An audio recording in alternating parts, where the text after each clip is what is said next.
Untuk anda semua, pakar-pakar My Pulau Pinang akan kembali bersama dengan Terence dan juga Raja Sofia. Silakan.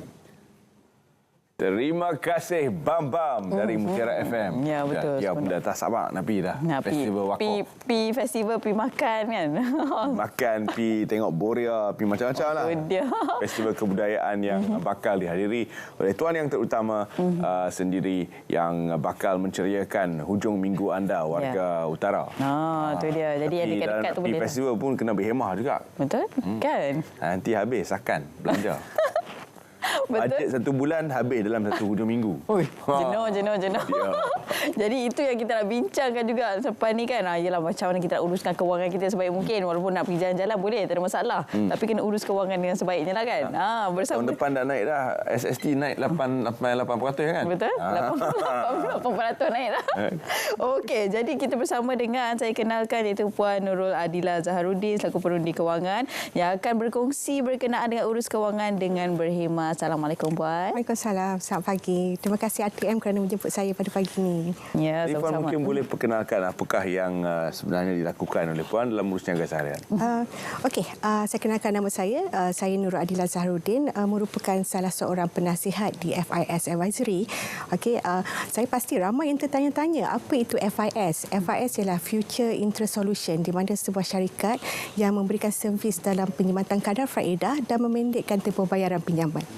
Okey, jadi bila kita cakap tentang sekarang ni kan, yalah, macam mana kita nak uruskan kewangan. Kita tengok sekarang ni kos sara hidup dah semakin tinggi.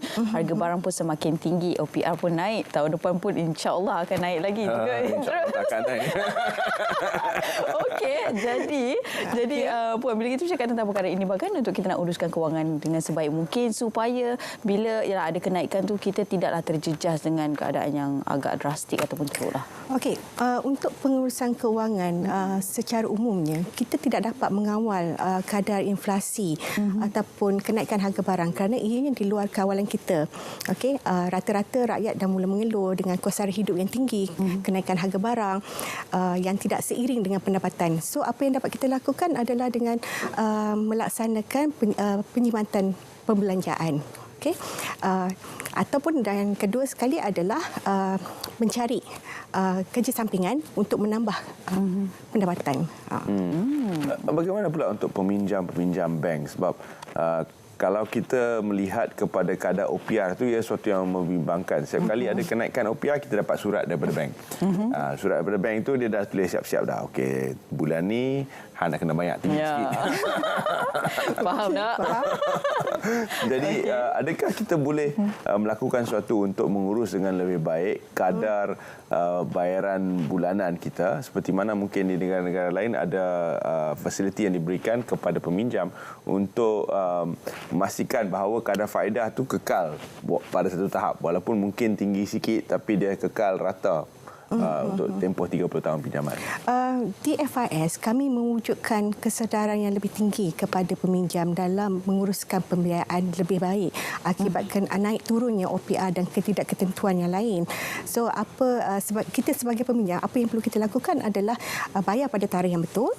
Kedua, elakkan pembayaran lewat. Ketiga, kenal pasti uncertainty charges, sebagai contoh fire takaful atau charge-charge lain.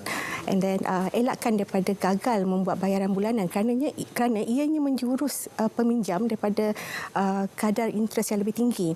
Okey, satu lagi ialah apabila bank negara mengumumkan kadar OPR naik, kita sebagai peminjam seharusnya menghubungi pihak bank untuk mendapatkan untuk mengambil tahu bilakah bayaran atau amount dikuatkuasakan. Dan yang paling pasti, yang paling pentingnya ni ialah sentiasa menyemak dashboard online banking. Okey, jadi ialah seperti Perundi Kewangan sendiri kan seringkali memberi nasihat kepada kita semua lah kan, berkenaan dengan bagaimana nak menguruskan kewangan dengan baik, dan kita perlukan khidmat nasihat tersebutlah untuk memastikan peratusan pembayaran kita setiap bulan tu orang kata tak adalah ada yang macam kena kira balik kan, mana yang nak bayar, mana yang tak bayar sebagainya kan. Jadi ini antara nasihat-nasihat yang kami perlukan lah ataupun para penonton juga perlukan supaya dapat mengurus kewangan dengan baik, Puan? Sejujurnya, info-info keuangan ni sebenarnya kita boleh dapat daripada cara membaca ataupun melayari internet ataupun melihat video-video keuangan. Tetapi kita harus praktikkannya lah. Ya. Okey. Tapi di FIS kita membantu atau membimbing peminjam untuk membayar pada kadar yang betul, pada kadar yang tepat dan tarikh yang betul sebenarnya. So dengan cara ini sebenarnya kita dapat menjimatkan kadar faedah dan tempoh bayaran balik sebanyak 30% ke 75%. Banyak. Jadi sebagai seorang perunding keuangan, bagaimana Puan sebenarnya membantu untuk para peminjam mendapatkan disiplin keuangan yang tinggi seperti dinyatakan? Sebab kadang-kadang ada perkara-perkara yang berbangkit yang perlu diuruskan, mungkin tidak dapat untuk membayar tepat pada waktu yang disarankan itu. Okey, apapun sebelum kita menerima apa-apa jua pinjaman, yang pastinya kita harus faham terma dan syarat surat tawaran itu dikeluarkan. Okey. Kedua ialah peminjam boleh merujuk kembali kepada pegawai bank sekiranya tidak faham akan klausa-klausa yang termaktub di dalam letter offer tu. Dan terakhir sekali boleh merujuk kepada penasihat FIS Advisory di mana kita mempunyai lebih kurang 500 penasihat di seluruh Malaysia. Okey, dan ketika ini untuk kalau kita tengokkan ialah seperti mana kita tahu semua setiap daripada kita ada komitmen bulanan sebagainya.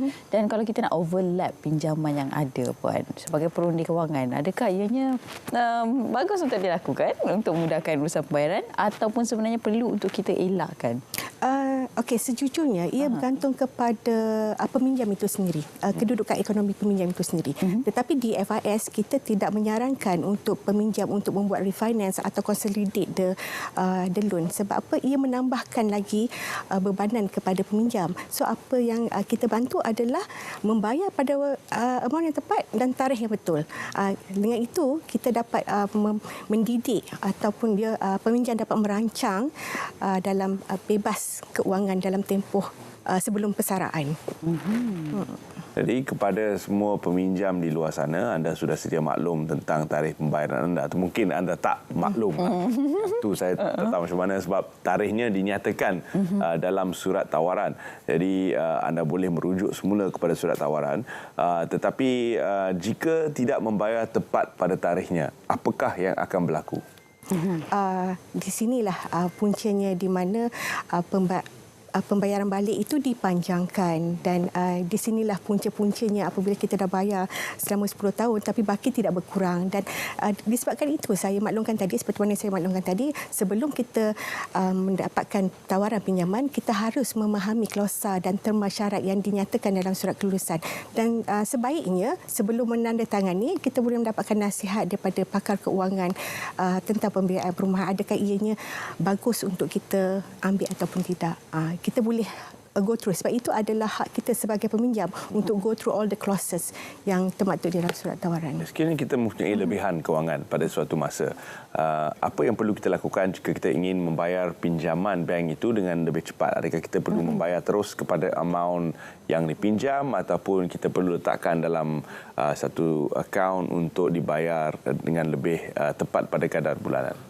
Okey, seperti mana saya maklumkan tadi, di FIS kita hanya walaupun anda cik ada duit bayaran lebih duit lebihan, apa yang pasti ialah dapatkan nasihat dulu daripada penasihat keuangan sama ada ianya bagus untuk membayar terus atau bagaimana. Sebab seperti mana kita sedia maklum, 5 tahun ke 10 tahun pertama adalah kadar interest. Pihak-pihak akan mengauk keuntungan interest dahulu. So daripada situ saya mohon merujuk kembali kepada penasihat kewangan sebelum membuat apa-apa bayaran lah. Ada dua jenis fasiliti kewangan, satu konvensional, satu Islamik. Adakah ia berbeza? Ya betul, ia berbeza. Okey. Perbezaannya? Okey, kalau kata Islamik kita dah akad pada harga yang ditetapkan. Okey. Kalau kata macam kita sebagai seorang Islam, kita tak ada riba. Alright. So kita akad dengan harga yang disebutkan.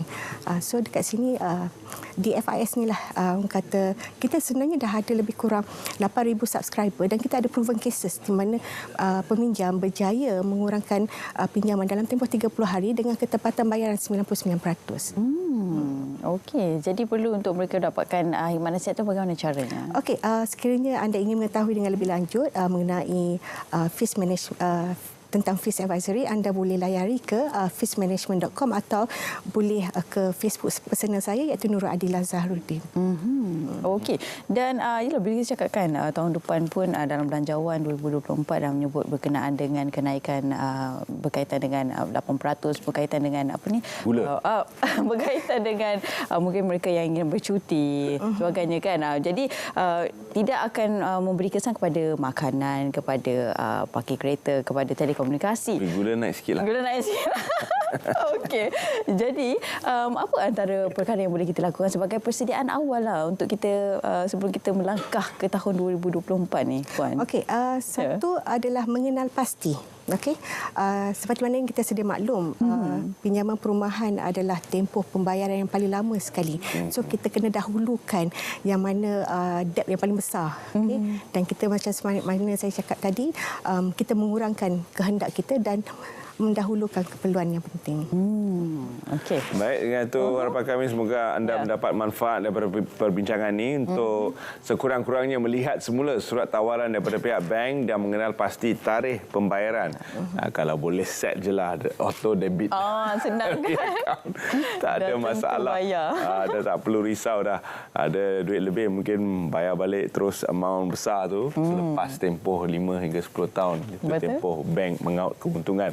Jadi perkara-perkara ini mudah, tapi kalau ingin mendapatkan kepastian tentang apakah prosesnya, anda boleh rujuk kepada pihak FIS untuk mendapat bantuan nasihat keuangan. Jangan ambil nasihat keuangan daripada orang sembarangan. Lain jadi. Itu betul kan? Ya. Okey, baik, terima kasih kami ucapkan kepada Puan Nurul Adila Zahrudin merupakan perunding kewangan. Terima kasih banyak, Puan. Sama-sama. Okey, jadi lepas ni kita akan lebih berhemah lah dengan menguruskan kewangan kita, insya-Allah. Kurangkan gula. Ya. Okey. Dan seterusnya para penonton, kita nak beralih ke cerita Pagi Langkawi bersama dengan rakan pelapor kami iaitu Wan Nur Ashikin yang ingin berkongsi berkenaan dengan apa yang menarik di Langkawi. Silakan.